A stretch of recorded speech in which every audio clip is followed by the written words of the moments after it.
Welcome back to the virtual hangar. Today we're going to learn a super fun watercolor technique just in time for summer reading. Your kit will include 2 pieces of 4x8 watercolor paper, 2 round brushes, one will be small and one will be large, and one little palette of 3 watercolor pigments. We've got the cerulean, the rose, and the yellow ochre here. And one little tiny white pastel pencil. You're also going to need at least 1 jar of water, a pencil, and an eraser, and optionally some masking tape. So to start, when you pour watercolors like this, they do tend to not stick to the plastic. So if they've come out of your little palette, just find the little pieces and stick them into the appropriate section. We are going to bring these little color pucks back to life with some water. You can just give them a quick stir with a couple drops with your brush, just like I've done here. You don't need a lot. You don't need to make the whole thing really thick and juicy. The water will naturally pull pigment from the little puck. So all we're really trying to do is get a little bit of hydration in there just to kind of keep the single colors in their single containers. Let's go over our setup here. So anytime I watercolor, I keep 1 cup that is mostly full that we'll use for rinsing our brush. A second water cup with just a little bit. We're going to use that for clean water for our paint colors, which I keep up to the right since I'm right-handed. And then I always keep some paper towels on hand to blot extra moisture. I'm going to show you some simple techniques we're going to use for this piece. If you want to practice, there's a second piece of paper. You should use the yellow because you definitely have more yellow paint that you need. I'm going to use blue so you can see it.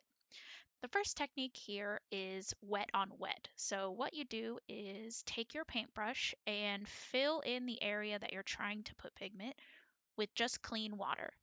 Then you take your paintbrush, add a little bit of pigment, and you can just kind of scoot that pigment around the water that's already on the page. It's really helpful for me for watercoloring to think about almost like you're using puddles, right? So anywhere that's wet, the pigment will spread throughout that puddle over time. You can sort of push water around in a single puddle with your paintbrush, but if you want to try and keep 2 colors separate, you need to make sure that the whole puddle is dry before you start the next puddle.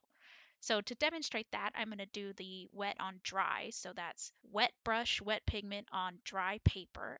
You can see that the spread here of the pigment, there's kind of a glare, but is a little bit more even and less controlled by the water. You get a little more control over where the color goes, and you have to be a little bit more particular about the amount of pigment you have on your brush. So instead of letting the color flow naturally throughout the whole puddle that you've already made, you are making the puddle as you're spreading the pigment.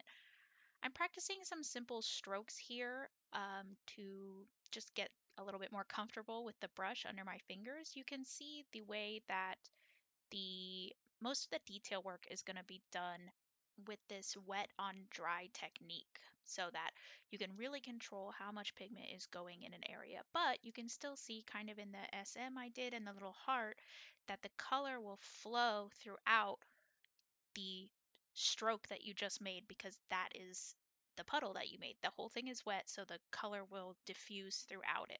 So now that the blocks I made are dry, you can see how we can layer color by putting the second area of wet on dry, and that affects how the colors overlap. You can see the hard line in that sort of wave I drew, but if I take this puddle that's still wet and I take a second color, for instance, as long as the brushstroke is still wet, the natural fluid properties of the water in your puddle, the area that you're working in, will cause the color to flow, and you can add additional water to kind of help that process and get a more sort of diffused blend as opposed to changing to a second color and getting a hard line like this. I'm taking wet onto that very dry puddle. You can see that hard line as opposed to the color flowing with the natural fluid. So that's all kind of heady. If that doesn't help you, hopefully the visuals made more sense. But that's how I kind of had an epiphany. I didn't really get watercolor until I kind of started thinking of it as the puddles. So I hope it helps. All right, we're going to actually start our painting now. Once we're nice and comfortable, I'm going to take my pencil and just really lightly sketch this sort of triangle shape with a curved bottom and then sort of a rectangle on the top of it. And I'm going to really loosely with my hand just make a couple swoops, whatever you're feeling, something that has sort of that natural water line, really comfortable in your hand and organic that we are going to use to make our waves. I didn't quite like this one. I'm going to try again. It's important during this stage not to press too hard. I always do with my pencil, but any pencil marks we make and leave on the page will stay in our final piece, just so you know. So I'm just going to add some detail to the shell here, um, just sort of giving it some ridges at the bottom, little tiny U shapes, very shallow, and clean up this sort of, give it more of a bowing. Don't be afraid to turn the page. It makes the curves you can generate with your hand better. Gonna give it a little bump there at the bottom of the triangle and then draw some straight lines from the curved end to the little rectangular part to show you the ridges on the shell. It's just a suggestion of a shell shape just so you kind of have something to guide you when you start to paint. When we're ready to go, we like all our lines and where they are. You're going to erase everything as much as you can while still seeing where the lines are. Anything that you leave on the page in pencil that you watercolor over will stay in your final piece. So if you don't like your sketch lines, they're just suggestions. I erase as much as I can, clean all those little shavings, and then make sure my workspace is ready to paint. So this part is optional, but I like to take the masking tape and go all the way around in an even margin from the edge, taping my paper down to the table. This is a very wet piece, so if you don't do this, your paper will bow a little bit with the paper's going to take on a lot of water. Full disclosure, my piece absolutely bowed anyways, so if you don't have masking tape, I guess don't sweat it. You could also use Scotch tape or washi tape if you like. I am going to start by taking the clean water on my big brush and filling in this entire background sort of blue area. I'm just going to give it a nice, it's called a wash. Make one big puddle that covers all of the sort of watery areas. That's the top 4 sections of my sketch here that you can sort of see, and just give it a nice even thin, very, very light layer of blue just to start us off. Be like, okay, this is the water for sure. Once that's fully dry, I'm going to make another puddle with some pigment. I definitely got too much here, so I'm going to spread it around. That's the shore. I'm going to try and let it sort of collect most of the pigment down on the bottom right. And I want it to be lighter towards the top because that's the shoreline where the wave meets the shore. So the sand would be darker where there's more sand, which would be not in the ocean. Okay, once that's dry, now I'm going to take my clean water again and start adding pigment to the individual sort of tiers of the waves. I want there to be more blue pigment towards the top left of each wave, right? The deeper the water would be, the darker that blue would be. So I'm always going to start at the top left of each wave section with my fully saturated brush and then use the water to spread the pigment down to get the light end of the gradient towards the shoreline. So you can see how I'm kind of pushing the color back up to the top left where I want it to be. In order to keep these sections separate, right, I want to preserve that gradient I'm working really hard to make, I have to wait for the section to dry before I move on to an adjacent section. So I started at the top section, I'm going down to the bottom while the top section is drying. I'm going to make that same gradient effect, but lighter because the darkest part would be at the farthest wave. And then I'm going to move on to the second wave there and try and get that gradient. I really love the way that that flowed out before I move on to that second wave closest to the shore. The darker parts of the ocean, remember, are going to be deeper, so those are going to have more pigment, less pigment down towards the scallop and the sand. So you can see I'm just kind of flowing with my pigment. I decided I wanted this one to be a little bit darker just to make a nice gradient along each of those swoops. I'm leaving the sketch up just until you can definitely tell where the sections are and adding more layers as I would like. Between colors, it's especially important to swish your brush in your dirty water cup, that's the cup with lots of water, to dilute all of the pigment that's left on your brush. Give it a good blot on your paper towel, and then go into the clean water cup to put water into your paint. That's what prevents making your palette all just like lovely shades of brown. I'm going to switch to the pink and put just a base layer on my scallop here. But you can see that I didn't like how much pigment I actually gave it, so I blotted the whole thing with a paper towel before it dried, and then it was much lighter. All right, we're going to start this super fun wave pattern. With our smaller brush, I am going to start adding the details here, and again, I can blot with my paper towel. The trick is all you're going to do is draw a bunch of fun jelly bean shapes. Jelly beans, kidney beans, whatever you want to think of them as. Remember, we're working in puddles, so we want the puddles to stay separate, leaving just a little bit of a margin around each little jelly bean shape you make.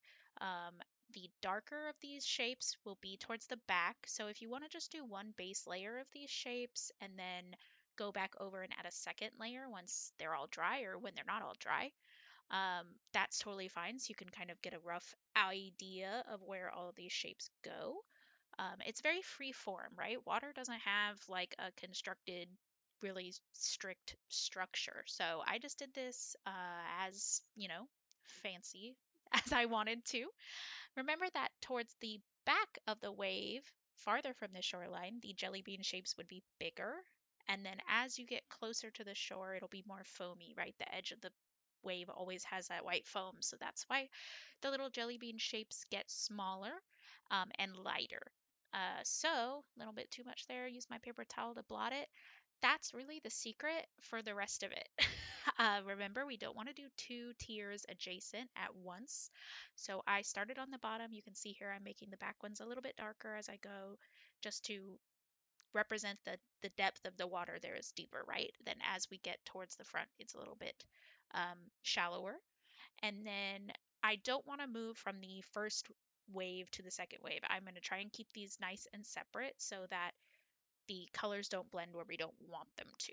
That's the whole trick. It's like maintaining which layers are dry and which layers are wet. This is almost the whole rest of the thing. I hope this has really soothing, like Bob Ross vibes while you watch me speed paint the rest of this.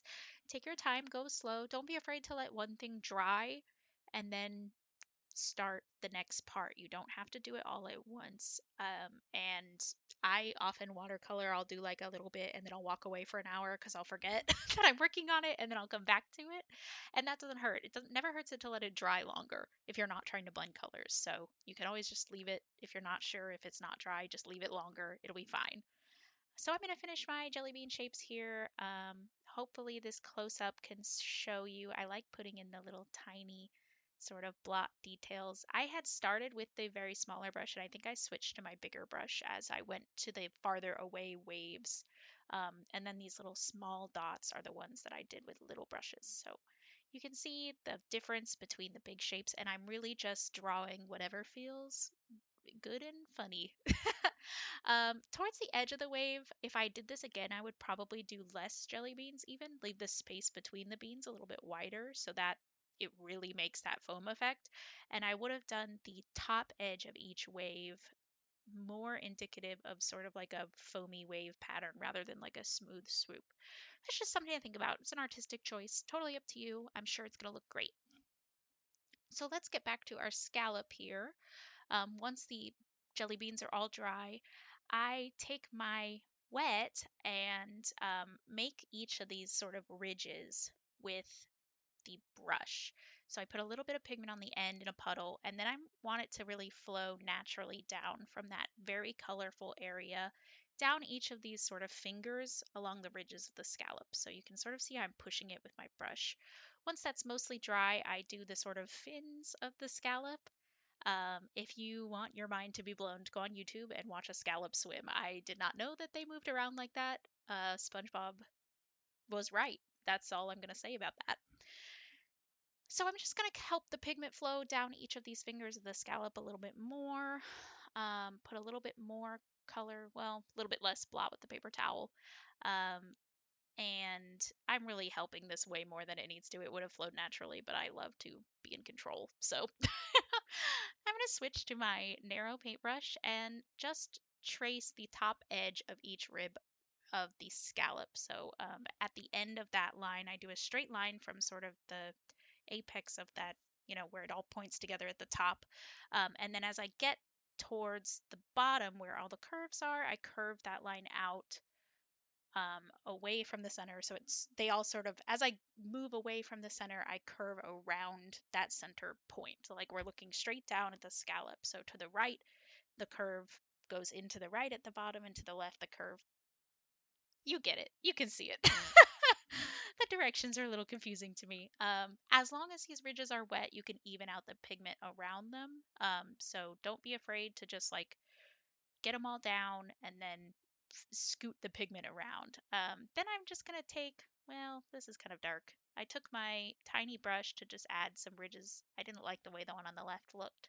So I'm going to try and dilute it with some water and then put my paper towel on it, carefully blot it just straight down. Yeah, that's better. And kind of keep those lines a little bit more defined. Um, and then that's actually it as far as painting goes. I put my brushes away. Once it's fully dry, that is when I will very carefully peel the masking tape off the paper. It's very likely that you will accidentally get a little bit too much, like I did in that top left corner. And then I'm going to take my pastel white pencil, and just to kind of heighten this foam effect, I just make some little curls along the top edge or bottom edge of each wave, just to give it that little extra foam appearance. If I was doing this again, I probably would use white acrylic paint and use a brush, but I'm a little bit more confident with the white paint than I am with the colored pencil. But I just thought it would be nice to add a little bit of a highlight. You can kind of do that on some of the jelly beans too, kind of give them a little bit of little tiny baby curves to make like highlights with the light. And there we have it. I love this technique. I thought it was super fun and simple. I would love to see how yours turned out. Please reach out to us if you have any questions, and I will see you next time.